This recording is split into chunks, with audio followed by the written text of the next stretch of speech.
حضور صلی اللہ علیہ وسلم نے ایک لشکر ایک جگہ ایک علاقے پر حملے کے لیے بھیجا،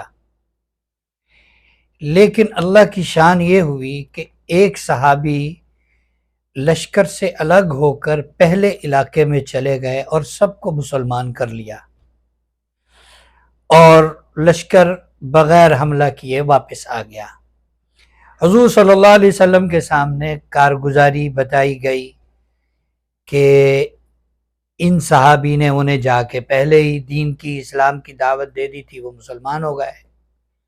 آپ صلی اللہ علیہ وسلم اتنا خوش ہوئے، ان کو پاس بلایا، فرمایا میں تمہیں ایک ہدیہ دوں، ایک تحفہ دوں تمہیں۔ انہوں نے عرض کیا جی ضرور عنایت فرمائیں۔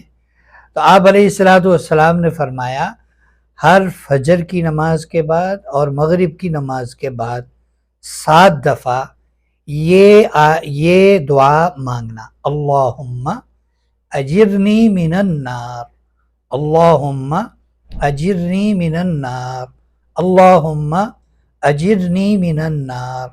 جہنم کی آگ تمہیں چھوئے گی بھی نہیں۔